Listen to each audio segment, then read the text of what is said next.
Hello everyone, this is Admiral Seabass. Welcome back to the War College.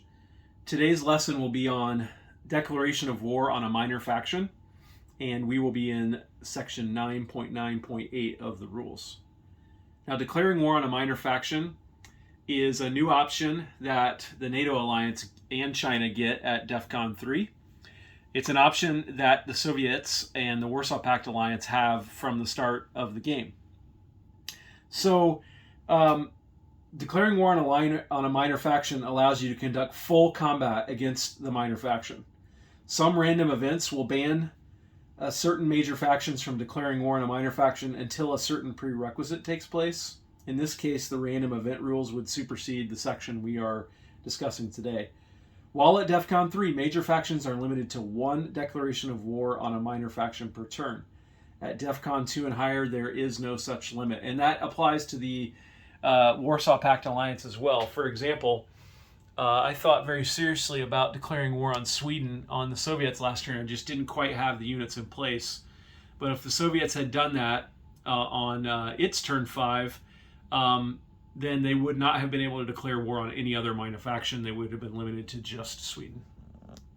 But let's get back over here to the U.S. Requirements for declaring war. A major faction can only declare war on a minor faction by making a combat movement into the minor faction that meets one of the two requirements listed here in 9.9.8.2.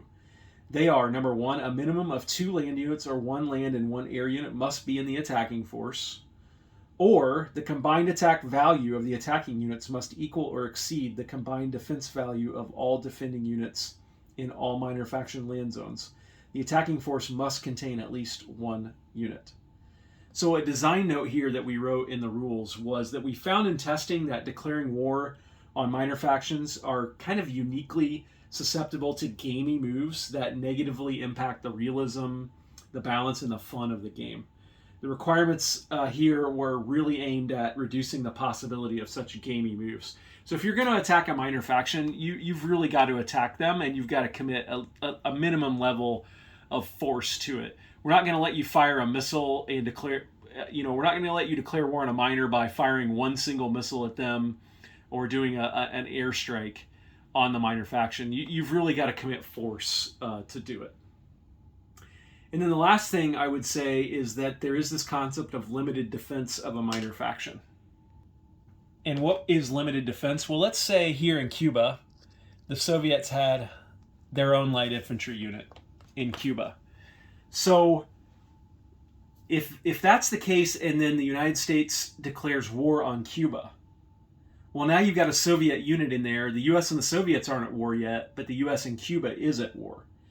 So what limited defense is it allows a major faction to defend any minor faction it has a defense treaty with without going to war with the attacking major faction. Defense is limited to the land zones of the minor faction and sea zones out to 2 spaces away from those land zones. Limited defense does not create a global state of war between it and any other major faction, does not trigger any income increases for any major faction, and is not limited by the major faction's current DEFCON level.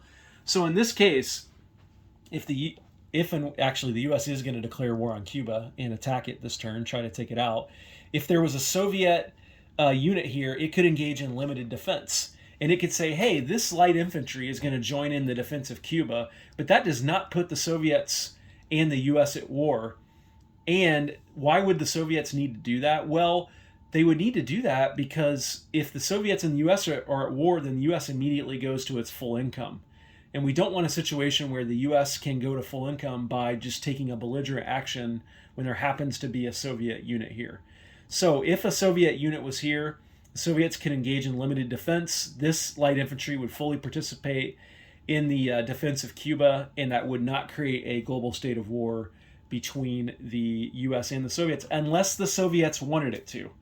So the limited defense is an option, because normally, if, say, the U.S. attacks Cuba, which has a defense treaty with the Soviet Union, that would create a state of war. But this limited defense option lets the Soviets engage in defense of Cuba without creating that state of war. So I hope that's helpful. I hope you enjoyed this lesson on declaration of war on a minor faction. Take care.